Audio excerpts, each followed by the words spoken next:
जी, इससे इसी एक्सरसाइज का यानी एक्सरसाइज 1.1 10th क्लास का इसका जो नेक्स्ट क्वेश्चन है वो क्वेश्चन नंबर 2 फैक्टराइजेशन, कि हमने फैक्टराइजेशन करनी है। अब फैक्टराइजेशन सिर्फ इस एक्सरसाइज के लिए इम्पोर्टेंट नहीं है।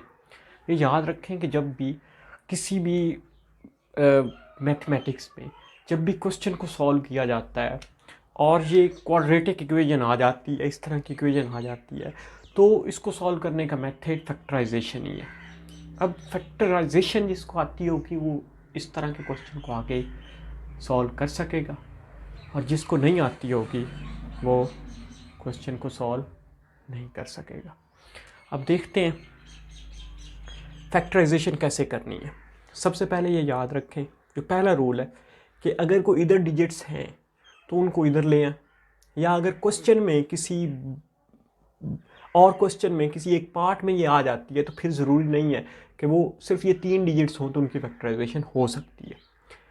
अब करना ये है कि सबसे पहले इधर वाला जो डिजिट है यहाँ पे कुछ नहीं है तो 1 समझा जाता है। एक बात और याद रखें, 1 3 जगह पे होता है लेकिन वो लिखा वो मन नहीं जाता। x है, x के ऊपर पावर 1 है लेकिन ये लिखी नहीं जाती। x के साथ 1 है लेकिन वो लिखा नहीं जाता, और इसके नीचे भी 1 है लेकिन वो लिखा नहीं जाता। तो हम कह सकते हैं जो ये 3 जगह पे 1 होता है, 1 कंसीडर होता है, 1 पढ़ा भी जाता है लेकिन वो 1 लिखा नहीं जाता। तो यहाँ पर 1 है, सबसे पहले 1 को 20 से मल्टीप्लाई करना है तो क्या आया 20। अब इसी के हमने फैक्टर्स बनाने हैं। अगर आपने फैक्टराइजेशन करनी है तो सबसे पहले इसके हमने फैक्टर्स बनाने हैं। कैसे बनेंगे फैक्टर्स? सबसे पहले कैलकुलेटर ले, इस 20 को 1 पे डिवाइड करें तो आंसर आएगा 20। 1 पे डिवाइड करें आंसर आएगा 20। जिस पे डिवाइड करना है वो भी लिखें और जो आंसर है वो भी लिख दें। फिर इसी 20 को 2 पे डिवाइड करें आंसर आएगा 10, 10 भी लिख दें। फिर इसी 20 को 3 पे करें लेकिन 3 पे नहीं होगा, पूरा पूरा डिवाइड होना चाहिए, यानी पॉइंट में आंसर नहीं आना चाहिए। 4 पे करें, 4 5 20। अब 5 पे करेंगे तो वही आ जाएगा। तो ये हमारे फैक्टर बन गए 20 के, ये फैक्टर्स हैं। जब फैक्टर बन जाएं तो अगला स्टेप ये होगा कि ये पहला उसी तरह लिख दें, आखिरी भी उसी तरह लिख दें, ये भी उसी तरह लिख दें। इन फैक्टर में से एक फैक्टर आपने चूज करना है और इसमें पुट करना है दरमियान वाले में। एक बात और, जब आप क्वेश्चन सॉल्व कर रहे हो तो पहले देखें कि उसकी तरतीब सही है। अगर तरतीब सही है तो फैक्टराइजेशन शुरू हो सकती है। ऐसे नहीं हो सकता कि ये एक्स वाला पहले हो, एक्स स्क्वायर बाद में हो, एक तरतीब होनी ज़रूरी है। अब इन फैक्टर्स में से वो फैक्टर ढूंढें जो पुट हो सके इसमें। कैसे पता हमें चलेगा? दरमियान वाले में देखें, मैंने बताया था कि यहाँ पे 1 है, फिर तो ऐसा फैक्टर हम ढूंढेंगे जिससे 1 बने। जी, अब हम देखेंगे कि इनमें से कौन सा ये फैक्टर पुट हो सकता है। देखें 20 को 1 में प्लस किया तो 21 बनता है, या 20 में से 1 को माइनस किया तो 19 बनता है, तो ये तो नहीं आता। 10 में 2 प्लस किया 12 बनता है, 10 में 2 माइनस किया तो ये भी 8 बनता है, ये भी नहीं आता। ये 5 में से 4 को माइनस करें तो 1 आता है। यानी इन पेयर में से वो पेयर चूज करना है जिसको प्लस या माइनस करने से ये दरमियान वाला बन रहा हो। ठीक है, अब हमें पेयर पता चल गया कि 5 और 4 वाला लगेगा। अब इसको जब आपने पुट करना है तो ये देखना है कि यहाँ पे साइन माइनस है तो यहाँ पे बड़े के साथ हम माइनस ही लगाएंगे। साथ x भी x है तो x, y है तो y, जो भी है, +4। एक बात और कंफर्म कर लें, जब आप पेयर पुट कर लें तो साइड पे होके आप कंफर्म कर लें कि ये 5x है और ये 4x है। तो सोच लें कि 5 में से 4 चला गया, 1 आता है, माइनस का 1। अगर ये कंफर्म आप नहीं करेंगे, आगे चलते रहेंगे, तो हो सकता है यहाँ से पेयर ही पुट गलत हुआ। अब क्या करना है, इन दोनों में से कॉमन अलग आना है, इन दोनों में से कॉमन आना है। इन दोनों में से कॉमन x -5, इन दोनों में से कॉमन 4। अब ये मुझे कैसे पता चला कि 4 है कॉमन? ये देखना होगा कि ये दोनों किस पे डिवाइड हो सकते हैं। 4x और 20 तो ज़ाहिर बात है 4 पे हो सकते हैं। 4 जब कॉमन आया बाकी x बचा और 20 को भी 4 पे डिवाइड किया 5। एक बात और याद रखें, जब ये आपके इस तरह आ जाएंगे तो ये दोनों सेम होने लाजमी है, यानी ये और ये दोनों सेम होने लाजमी है। ये सिर्फ समझाने के लिहाज से लिख रहा हूँ कि ये सेम होने लाजमी है, वरना ये लिखा उधर नहीं जाता। अगर सेम नहीं है तो इसका मतलब आपकी फैक्टराइजेशन गलत हो गई है कहीं ना कहीं से।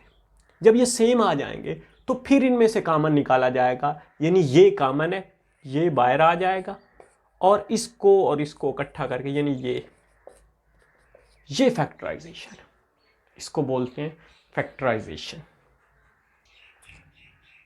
जी, इसी एक्सरसाइज का क्वेश्चन नंबर 2 का एक और पार्ट है, ये वो पार्ट है। अब इसको कैसे सॉल्व करना है? सबसे पहले तो सिंपल सा रूल है, ब्रैकेट को सॉल्व करें, ये उसी तरह लिख दें, y को y से y स्क्वायर, y को 5 से 5y। करना ये है कि ये सारा कुछ इस तरफ लाएं ताकि इजी सॉल्व हो सके। 3y स्क्वायर इधर प्लस y स्क्वायर, इधर माइनस 5y, इधर अगर plus 5y is equal to 0। 3y में से y स्क्वायर, ये दोनों सेम इनकी पावर है, सेम है, तो ये प्लस माइनस हो सकते हैं, ये इसके साथ नहीं हो सकता। तो 3 में से 1 चला गया, 2y स्क्वायर प्लस 5y। अब इसके फैक्टर्स बनाने हैं। फैक्टर कैसे बनाएंगे कि यानी इन दोनों में से जो कॉमन आता है और वो कॉमन है y, बाकी यहाँ पे बचा 2y और यहाँ पे 5, तो ये फैक्टर बन गए। आप ये फैक्टराइजेशन है। इसको अगर आगे कहा जाए कि आप आगे सॉल्व करें पूरा, तो इसको सॉल्व भी किया जा सकता है, यानी y इज इक्वल टू 0 और 2y plus 5 is equal to 0, 2y इज इक्वल टू माइनस 5 और y is equal to minus 5/2। तो हम सॉल्व भी कर सकते हैं। अगर सिर्फ फैक्टर बनाने का कहा जाए तो यहाँ तक होंगे और आगे अगर उसको सॉल्व भी करना है, उसकी वैल्यूज़ निकालनी है, तो वैल्यूज़ भी निकल सकती। अब इस एग्जांपल को कैसे उसी तरह सॉल्व करेंगे, पहले इसकी अरेंजमेंट करेंगे। एक्स स्क्वायर माइनस 11x, इधर प्लस 152,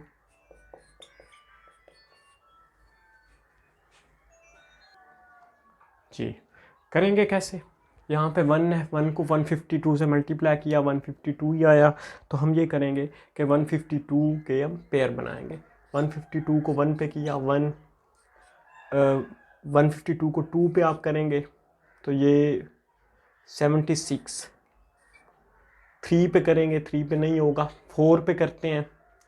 4 कैलकुलेटर लें, इसको 4 पे करें, 4 3 आर 12, 4 पे हो सकता है, 4 3 आर 12, 4 8 आर।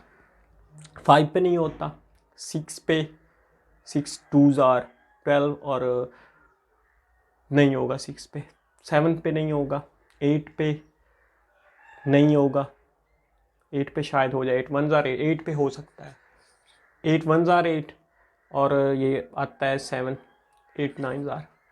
ये पेयर बन गए। जब पेयर बन जाएंगे तो एक पेयर को चूज़ करना पड़ेगा, वो पेयर लगेगा जिससे 11 बने। ये पहला उसी तरह, 152 भी उसी तरह, 0 भी उसी तरह। कोई एक पेयर ढूंढेंगे जिससे ये दरमियान वाला बने। 152 प्लस 1 153 बनता है, ये नहीं लगेगा। 76 प्लस 2 78 या 76 माइनस 2 74, ये भी नहीं लगेगा। 38 प्लस 4 ये भी नहीं लगेगा और 38 माइनस 4 ये भी नहीं। 19 माइनस 8 ये लग सकता है। जब आप लगा लें फिर कंफर्म कर लें कि 19 में से 8 11। कैसे करेंगे? इन दोनों में से कॉमन आएगा x, बाकी x, इन दोनों में से कॉमन आएगा 8, यानी ये दोनों 8 पे डिवाइड हो सकते हैं। ये दोनों सेम होने ज़रूरी हैं, इसी तरह लिखा। और अब फैक्टराइजेशन हो गई है, लेकिन अगर इसको आगे वैल्यूज़ भी निकालनी है तो हम कर सकते हैं। x minus 19 is equal to 0 और x plus 8 is equal to 0। इधर माइनस 19, इधर आकर प्लस 19 और इधर प्लस 8, इधर आकर माइनस 8। तो ये दो वैल्यूज़ x की आ गई। याद रखें, अगर सिर्फ फैक्टराइजेशन की बात की जाएगी तो यहाँ पर ख़त्म हो जाएगा। अगर कहा जाएगा इसको सॉल्व करें, ये वैल्यूज़ निकालें, तो यहाँ पर ख़त्म होगा। जी नेक्स्ट एग्जांपल देखते हैं। है तो थोड़ा सा लंबा क्वेश्चन, लेकिन करने की ट्राई करते हैं। सबसे पहले हम ये करेंगे कि ये डिनोमिनेटर नहीं होने चाहिए। अगर इस सिलसिले में इसी एक्सरसाइज का जो पहला क्वेश्चन अगर आपको वो समझ आ गई है तो फिर आपको ये पता होना चाहिए कि डिनोमिनेटर को कैसे ख़त्म किया जाता है। क्या हम करेंगे, इसको, इसको और इसको तीनों को इससे भी मल्टीप्लाई करेंगे, इससे भी मल्टीप्लाई करेंगे, इससे भी मल्टीप्लाई करेंगे। जब ये तीनों इससे मल्टीप्लाई होंगे x+1 x के साथ लिखते हैं हम जी, x+1/x, इसके साथ ये तीनों लिखेंगे, x भी, x+1 भी, 12 भी। इसी तरह अगले के साथ भी तीनों लिखेंगे, x भी, x+1 भी और 12 भी। इसी तरह तीसरे के साथ भी 25/12, इसके साथ तीनों लिखेंगे, ये तीनों, x भी, x+1 भी और 12 भी। अब कट करने की कोशिश करते हैं, डिनोमिनेटर ख़त्म हो गया, ख़त्म हो गया, 12 के साथ 12 ख़त्म हो गया। मल्टीप्लाई करेंगे, x को x के साथ, x², x को 1 के साथ, x, 1 को x के साथ, x और 1 को 1 के साथ, x को x के साथ, x² और 12 के साथ, 12x²। उधर मल्टीप्लाई करेंगे 25x को x के साथ, 25x² और 25 को 1 के साथ, 25x, यानी इस 25x को इसके साथ भी और इसको इसके साथ भी। अब करते हैं जी इसको इन सब के साथ, 12x², 12x, फिर 12x, 12 1 12, ये उसी तरह लिख देंगे। इनको भी इधर लेके आ जाएं, इधर प्लस हो रहा है, इधर आकर माइनस, इधर प्लस, इधर आकर माइनस। अब करेंगे हम इनको प्लस माइनस करने के लिए ज़रूरी है कि उनकी पावर सेम हो, सेम उसके वेरिएबल्स हों। x है और x² है तो x² के साथ ही होगा, ये 12, ये 12, 24, 25 में से माइनस x²। इस तरह 12 और 12, 24, ये x वाला है, 24, 25 में से ये भी माइनस x। अब ये हो गए, सिर्फ वो देखें जो जिनके साथ x नहीं है, यानी कि कांस्टेंट है, 12 और आगे कोई नहीं, सिर्फ 12।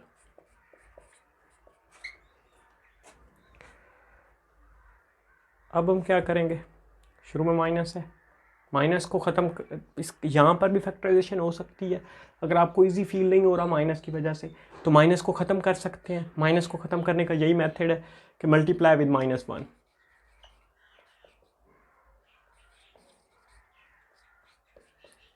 -1 से मल्टीप्लाई किया, x², ये भी साइन चेंज हो गया, +x -12। अब ये क्वेश्चन ठीक हुआ है पूरा। अब लेकिन क्वेश्चन अभी कंप्लीट नहीं हुआ, कैसे करेंगे? हम ये कर सकते हैं, उसी तरह फैक्टराइजेशन का मेथड होगा आगे, यानी यहाँ तक तो हम क्वेश्चन को सिर्फ ठीक उसको एक अरेंजमेंट में कर रहे थे। अब फैक्टराइजेशन इसकी करनी पड़ेगी। 12 1 है, 1 को 12 से मल्टीप्लाई किया, 12 आया, 12 के हमने पेयर बनाए, 12 1 12, 2 पे किया, 2 6 12, 3 पे किया, 3 4 12। तो इनमें से एक पेयर चूज़ करना है, वो पेयर जिससे ये दरमियान वाला बन सके। ये उसी तरह लिखेंगे, ये 12 उसी तरह लिखेंगे। दरमियान वाला बनाना है तो 4 और 3 होगा, 4x -3 है, इन दोनों में से कॉमन आया x, x+4, इन दोनों में से कॉमन आया 3, यानी दोनों 3 पे डिवाइड हो सकते हैं, x+4। पहले बताया था ये दोनों सेम होने ज़रूरी है, अगर आपके सेम है तो ठीक है, नहीं है तो आपने कहीं ना कहीं से गलती कर दी। इसको और इसको, अब ये फैक्टराइजेशन कंप्लीट हो गई।